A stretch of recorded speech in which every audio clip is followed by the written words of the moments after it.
자, 마태복음 25장의 말씀을 우리가 함께 나누고 있습니다. 마태복음 25장은 종말을 어떻게 준비해야 하는가, 그리고 근신하고 깨어있는 것이 무슨 의미인가, 이것을 잘 가르쳐주고 있습니다.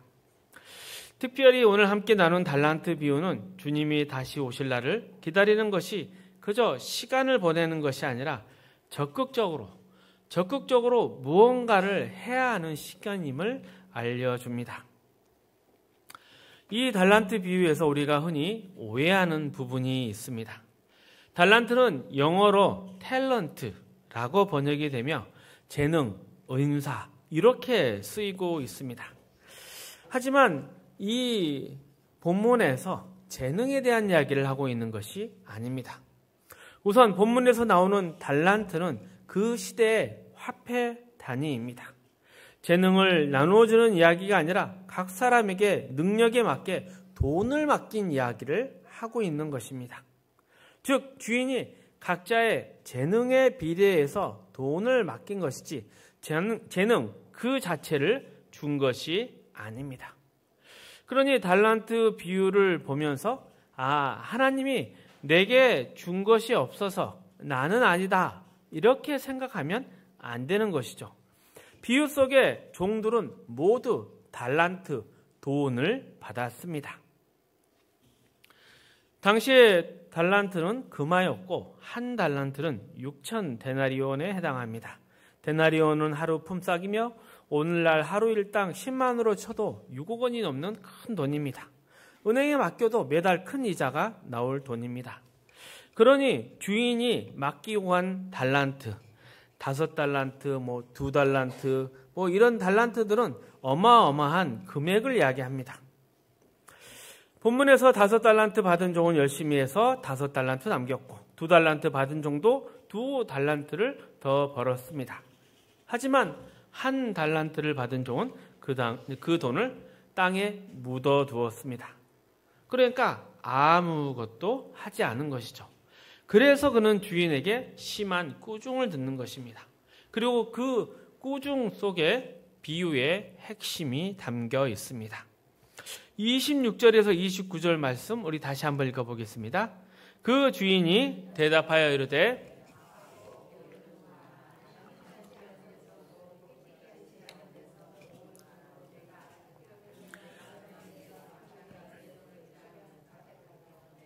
내 원금과 이자를 받게 하였을 것이니라 하고 그에게서 그 1달란트를 빼앗아 10달란트 가진 자에게 주라.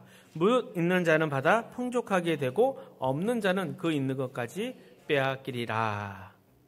그러니까 이 돈은 종들에게 나누어 줄 때 너 이거 잘 보관하고 있어, 이런 돈이 아니라 자, 이 돈을 줄 테니까 가서 너가 무슨 일을 하든지 이익을 한번 남겨보아라, 이렇게 받은 돈입니다.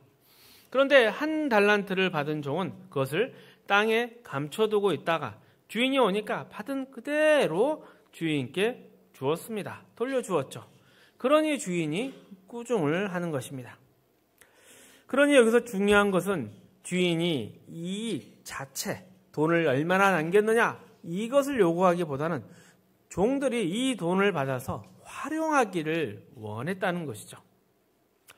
당신은 돈을 그냥 빌려만 줘도 자연스럽게 이자를 받는 그런 상황이었습니다. 그러니까 장사를 하지 않더라도 돈을 빌려주면 이자는 너무나 당연한 것이죠. 그러니 여기서 문제는 돈의 양이나 이익의 크기가 아니라 종의 태도와 마음가짐이었습니다. 1달란트 받은 자가 그걸 가지고 돈을 빌려주는 일을 하더라도 그 안에는 이자가 붙었을 거 아니겠습니까? 그런데 이 종은 아무것도 안 한 것에 대해서 게으르고 악한 종으로 지금 책망을 받고 있는 것입니다. 그리고 이 부분은 또 씨 뿌리는 비유와 많이 비슷합니다. 마가복음 4장 3절에서 8절까지 말씀 함께 읽어봅니다. 들으라, 씨를 뿌리는 자가 뿌리러 나가서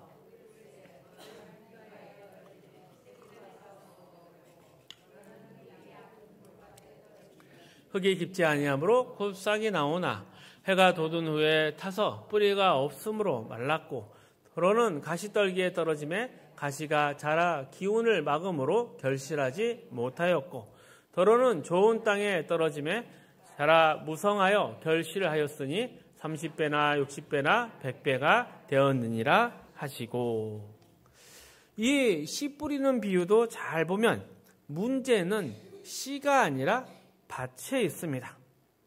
씨에는 생명이 있어서 스스로 자라날 힘이 있습니다. 그런데 밭이 문제입니다. 돌바짝, 가시덤불 이런 데는 아무리 생명력 있는 좋은 씨라 해도 열매를 맺지 못합니다.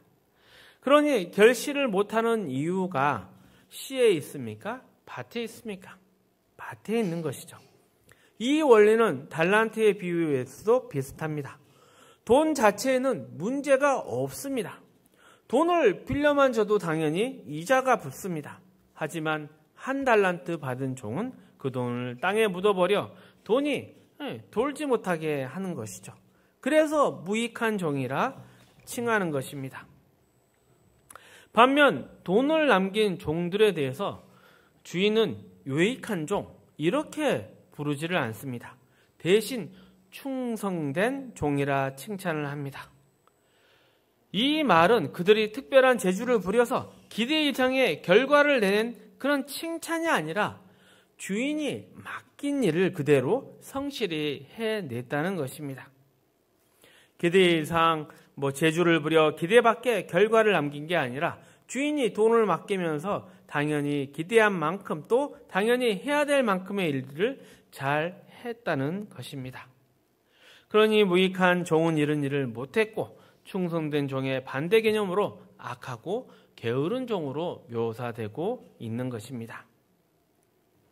자, 26절에서 29절 마가복음입니다. 같이 읽어보겠습니다. 또 이르시되 하나님의 나라는 사람이 씨를 땅에 뿌린과 같으니 그가 밤낮 자라고 깨고 하는 중에 씨가 나서 자라되 어떻게 그리 되었는지 알지 못하니이라. 땅이 스스로 열매를 맺되 처음에는 싹이요 다음에는 이삭이요 그 다음에는 이삭에 충실한 곡식이라.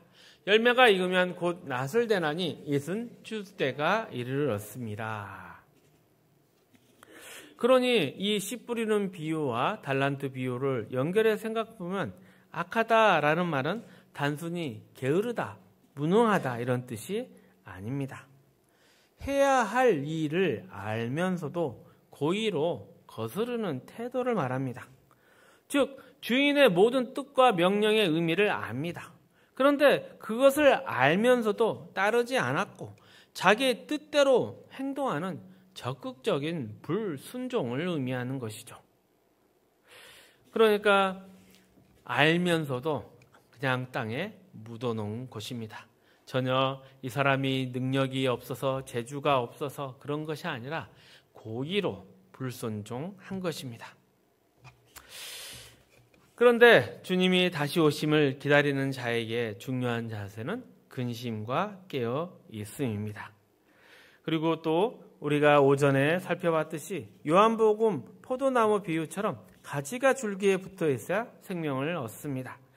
줄기에 붙어 있어야, 나무에 붙어 있어야 줄기가 그 생명과 양분을 받아서 이렇게 열매를 맺는 것이죠.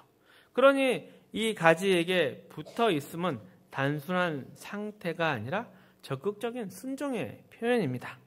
또 반대로 그 가지에서 떨어진다는 것은 적극적인 거스름, 불순종을 말하는 것입니다. 그러니 모든 비유에서 악하고 게으른 종이 책망받는 이유는 다 똑같습니다. 적극적인 불순종인 것이죠. 포도나무 비유에서 가지가 줄기에 떨어지면 생명이 끊기고 열매 맺지 못합니다. 마찬가지로 한 달란트 받은 종도 주인의 뜻에 순종하지 않고 스스로 자기 마음대로 했기 때문에 어찌 보면 돈이 가지는 생명과 결실을 막아버린 것입니다. 이것이 바로 악함과 무익함의 본질입니다. 그래서 어찌 보면 이렇게 가지가 나무에 붙어 있는 것은 뭔가 자신의 재주나 능력의 문제가 아닙니다. 그 자체가 충성인 것이고 그 자체가 은혜와 복의 상태를 말하는 것입니다. 주인의 뜻에 순종해서 그 관계 안에 머무르는 것. 그래서 예수님께서는 있는 자는 받아서 풍족하게 되고 없는 자는 그 있는 것마저도 빼앗기리라 이렇게 말씀하신 것입니다. 그래서 하나님 앞에 더욱 붙어있는 사람은, 순종하는 사람은, 적극적인 순종으로 나아가는 사람은 풍성해지는 것이고, 떨어진 사람, 적극적인 불순종으로 나아가는 사람은 결국은 모든 것을 잃어버리게 됩니다.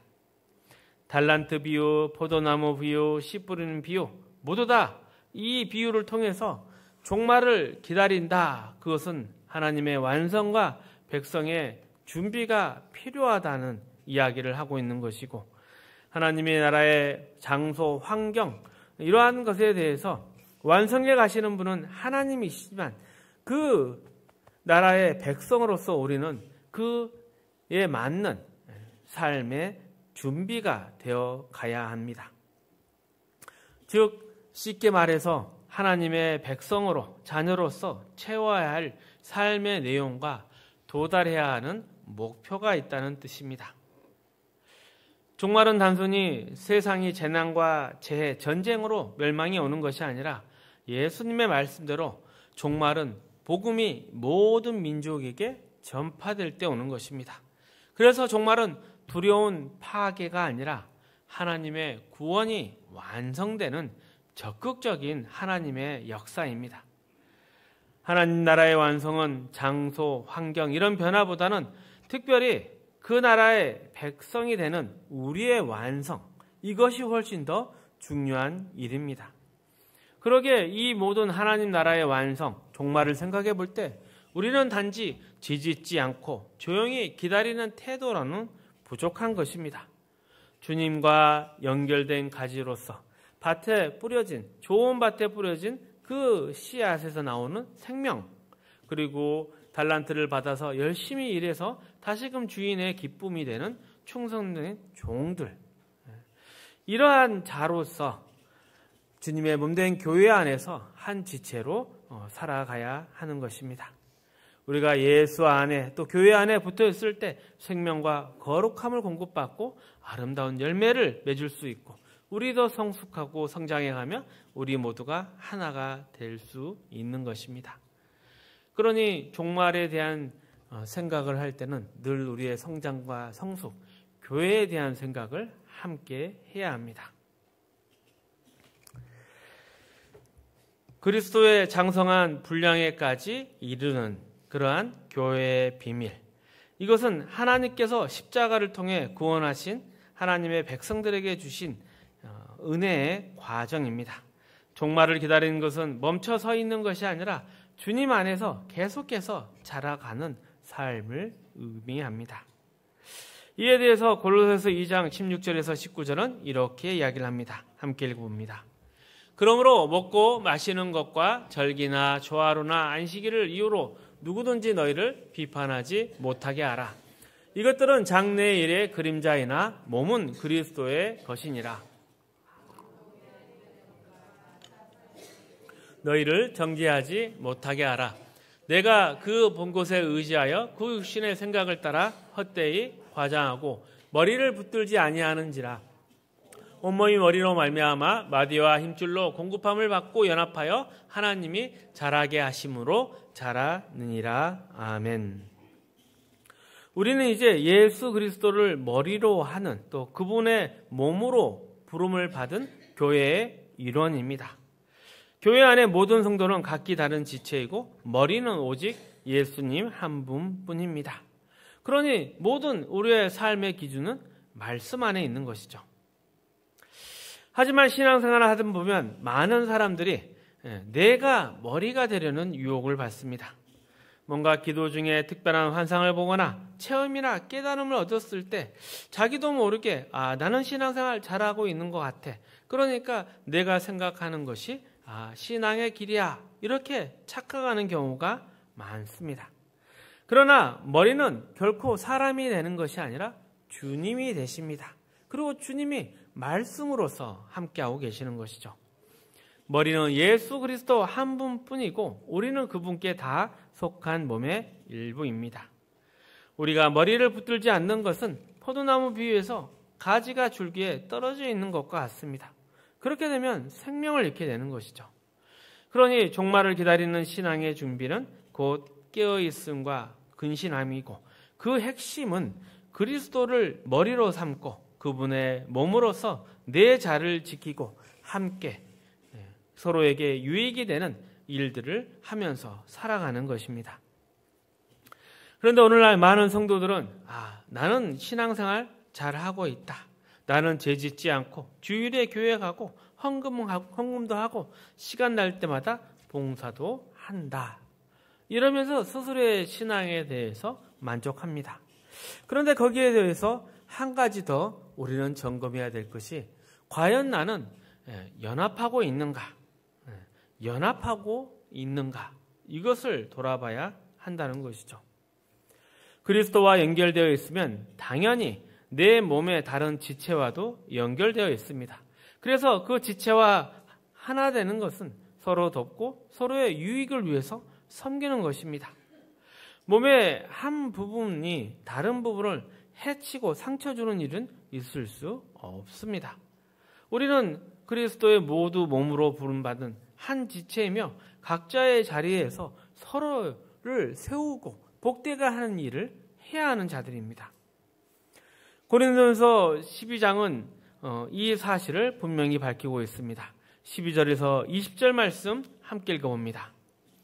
몸은 하나인데 많은 지체가 있고 몸의 지체가 많으나 한 몸인과 같이 그리스도도 그러하니라. 우리가 유대인이나 헬라인이나 종이나 자유인이나 다 한 성령으로 세례를 받아 한 몸이 되었고 또 다 한 성령을 마시게 하셨느니라.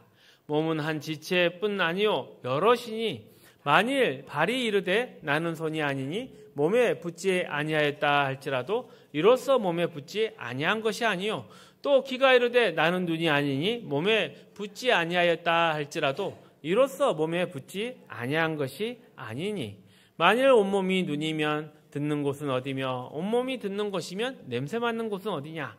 그러나 이제 하나님이 그 원하시는 대로 그 지체를 각각 몸에 두셨으니 만일 다 한 지체뿐이면 몸은 어디냐. 이제 지체는 많으나 몸은 하나니라. 그러니까 많은 사람이 신앙생활을 할 때 하나님을 위해서 무언가 해야 되겠다. 근데 이것만 생각합니다. 물론 이것도 맞지만 그 일의 본질은 연합에 있습니다. 하나됨에 있습니다. 하나님께서 우리에게 맡기신 일은 나 혼자서 하는 개인적인 그런 사명이 아니라 서로 연결되어지고 함께 이루어가는 일입니다. 그래서 신앙인은 분명히 또 반드시 교회 안에 들어와서 다른 지체들과 섞여서 살아가야 합니다. 믿음의 일은 함께 가는 것이고 공동체 안에서만 이루어지는 일입니다. 물론 일을 하다가 마음에 맞지 않거나 불편한 사람을 만날 때도 있습니다. 그럴 때 저 사람은 왜 교회에 나와 있나? 왜 하는 일마다 방해하나? 이렇게 생각할 수도 있습니다. 하지만 아닙니다. 우리는 그 사람과 함께 해야 합니다. 이것이 우리의 책임입니다. 교회로 들어왔다면 그 안에서 부딪히고 갈등하고 불편함을 겪더라도 함께 살아가야 하는 것이죠. 이것이 하나님이 원하시는 연합의 훈련인 것입니다. 에베소서 4장에서는 이렇게 말합니다. 함께 읽어봅니다. 그러므로 주 안에서 갇힌 내가 너희를 권하노니 너희가 부르심을 받은 일에 합당하게 하여 모든 겸손과 온유로 하고 오래 참음으로 사랑 가운데서 서로 용납하고 평안에 매는 줄로 성령이 하나 되게 하신 것을 힘써 지키라. 몸이 하나요 성령도 한 분이시니 이같이 너희의 부르심에 한 소망 안에서 부르심을 받았느니라. 이 말씀도 하나님 나라의 완성을 기다리는 일, 즉 하나님 나라의 백성으로서 완성되어가는 그 준비의 핵심은 교회 안에서의 연합이라고 말합니다. 우리가 보통 성령의 아름다운 열매, 신앙의 본질에 대한 이야기를 할 때 온유나 사랑이나 양선이나 겸손 이런 것들로 설명을 하지 않습니까? 그런데 이것은 개인의 능력이나 재주를 이야기하고 있는 것이 아닙니다. 모두 다 관계 가운데 맺히는 열매입니다. 특별히 서신서들, 교회와 공동체의 관계를 다루는 서신체를 보면 대부분 하나님이 중요하게 보시는 신앙의 표지는 그 사람이 가진 능력이나 은사가 아니라 관계임을 알 수 있습니다. 그런데 우리는 교회 안에서 신앙을 능력이나 재주로 평가하려고 하죠. 그런데 하나님께서 원하시는 것은 바로 관계이며 그 관계가 서로 어우러서 하나로 연합되어 가는 것입니다. 그러니 생각 다르고 성격 맞지 않고 미운 사람이라도 십자가 안에서 하나 되는 것, 그것이 바로 나의 신앙 능력입니다. 실력입니다. 내 성질 누르고 또 마음 낮추고 교회 안에서 누구와 함께 있더라도 불편하지 않는 것, 그래서 하나가 되어가는 것이 바로 종말을 기다리는 참된 성도의 자세라 하겠습니다. 이런 연합의 삶을 사는 것이야말로 하나님이 우리에게 맡기신 달란트를 땅에 묻지 않고 충성되게 사용하는 삶이라 하겠습니다. 뒤에 마태복음 25장에 보면 주님께서 작은 일에 충성하라라고 이야기를 합니다. 여기서 작은 일이라는 것은 눈에 띄지 않는 일, 하지만 꼭 필요한 일을 가리킵니다. 자, 우리가 식사를 할 때 목에서 위까지 식도가 없다면 어떻게 되겠습니까? 밥을 먹을 수 있을까요? 밥을 먹을 수 없으니 구멍을 내서 억지로 위장에 넣어야 하지 않을까요? 이처럼 보이지 않고 작고 이런 부분이라도 없어지면 전체가 제대로 기능을 못하는 것입니다. 위, 식도 이런 건 드러나지 않아도 그 역할이 있어야 몸이 온전히 움직일 수 있는 것입니다.